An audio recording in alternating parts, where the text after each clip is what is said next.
Hi, I'm Danny Gasparini, and welcome to this segment of Penn Voice. I'm joined today by Lance Fung, who is the curator of Fung Collaboratives and our very own Redwood City Art Kiosk. Lance, welcome.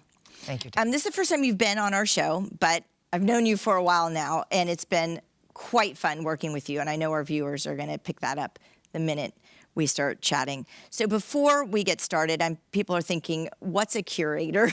So give us a little bit about what you do and your company, Fung Collaboratives. It's a great question because it's my biggest pet peeve.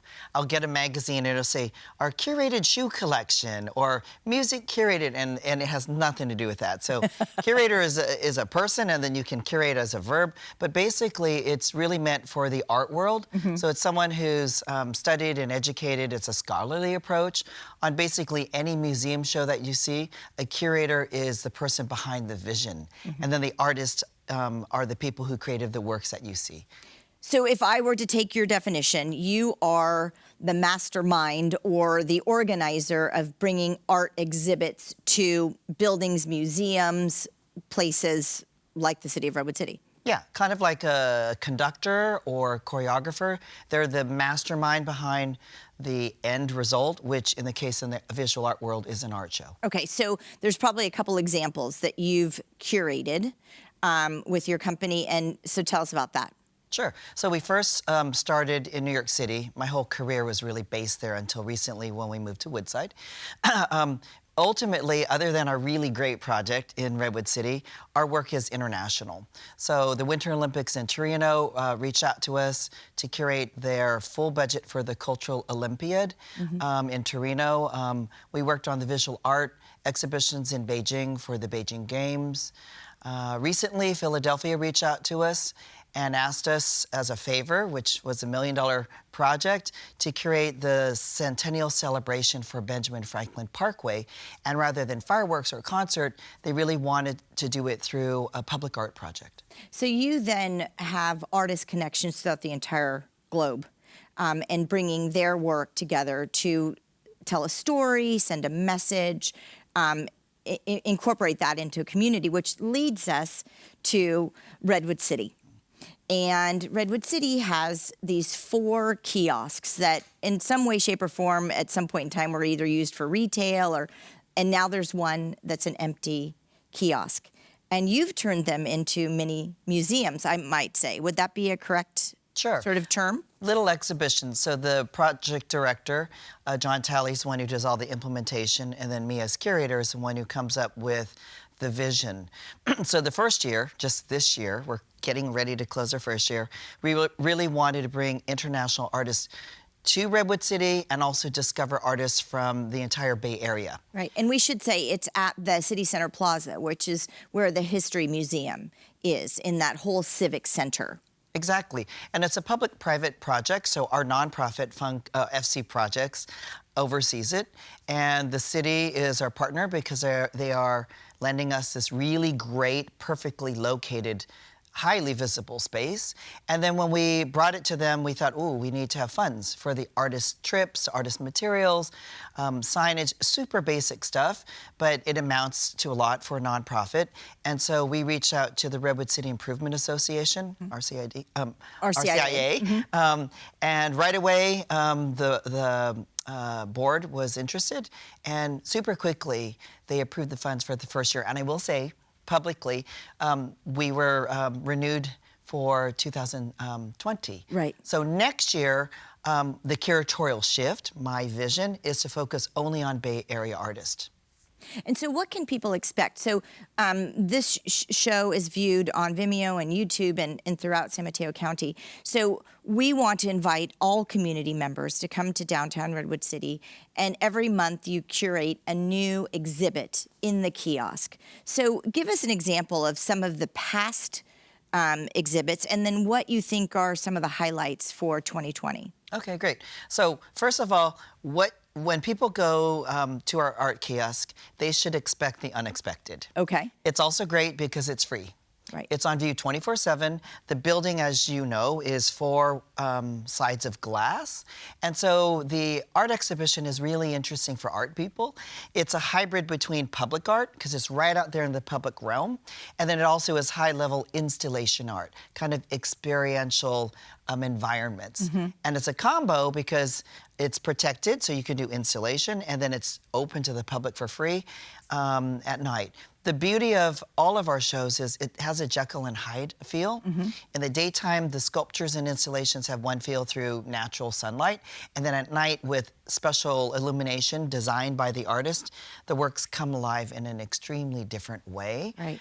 All media have been covered. We're working with photography, sculpture, painting, everything. In fact, we have an opening tomorrow. The artists are there installing it. Right. And that piece is all made out of just string. Actually, this color, I think I'm going to wear this. That's from a hardware store, and it's about the fires that we've been having. Right. So it was inspired by the Camp Fire a year ago, and of course since then there have been a lot of other catastrophes, power outages and whatnot. So the artworks are always about something. Ocean plastic pollution, sense of community, what makes a small town feel big and what makes a big town feel small. Right. Really great concepts that all come from the artist. And I know throughout this interview we're going to be putting up some photos great. so that people will see some of the actual exhibits that we may be talking about. But so tell me what the process is like when you're trying to find a art exhibition that's going to work within this space, and it's not a huge amount of money. But it at tight. least helps a little bit with the artist to bring the exhibit here. Yeah. So realistically, in our first year and even the next year, we're relying on our friends, people who understand the value of communicating important thoughts visually through art, and they're willing to help out. Right. Because the fee is almost non-existent, the material budget is really, really tight. Right. And so forth and so on. But it's about a vision, right? You don't I mean, it's great to have a bigger budget and more money, but when you don't, you still can do impactful work. Right. With people from all around the Bay Area coming, experts, museum curators and directors, art patrons and collectors coming to our 14 by 14 by 14 foot ice ceiling space. So the impact is huge. It is interesting. So we looked to discover artists. One really great photo-based show was by one of my students at San Jose State University, an unknown artist working on his bachelor's degree, and that was a project that got the San Francisco Chronicle feature. Right. Next year, we have 2 of the most famous artists from San Francisco who will be doing projects, John Roloff and Paul Koss. So if someone doesn't happen to make the exhibit opening, so where they can meet the artist typically or learn more about the messaging behind the kiosk, where does someone go to learn about what's happening or what the message and conversation is about that particular art installation? Which is huge, because great art isn't just a beautiful object, Right. it really has a message. Right. So in the kiosk, there's old-fashioned printout, a sign that you can read, and then there's an updated digital display Okay. that gives lots of information and photos of the process. Right. And then, of course, our website has photographs and artist statements for each and every exhibition. Right. And I'll tell you something that I love doing. When I go to the art kiosk, if I haven't been to the opening where I've met the artist, I walk the perimeter and think, what does it mean to me? What is this art exhibit saying to me? And then I read the artist work and what it means to them, and see if we've kind of come up with the same inspiration. I'll have to tell you, sometimes it hasn't been the same meaning, but I think that's what's meaningful about art, that it can inspire different thoughts and values in me than it might have with what the artist is trying to say. It's perfect. It's whether you come to the art kiosk or the San Francisco Museum of Modern Art, that's the approach. An artist isn't lecturing and preaching to you, Right. they're just sharing. And really they want to inspire, they want to create a conversation. Right. So I'm glad you're having that experience. I see it all the time. When I'm working, I'm just schlepping around like this, and I see people pushing baby buggies, stopping and then looking, and then showing their kids, and then reading, and then it's like an educational Right. Element too. Right. I do want to add, I just got back late last night from Florida, Right. and I'm so excited because our art kiosk has been so impactful that now we've been invited to curate an annual multi-million-dollar exhibition in Coral Gables, Florida. every January. Will be world sought after. People will come and see the show. And we are using our art kiosk in the peninsula as our pilot space. Yeah. So 3 projects from this year will be in this big exhibition Well, next year. thank you. And I know we're going to send folks to your website as well as Redwood City Improvement Association to talk more about the art kiosks in Redwood City.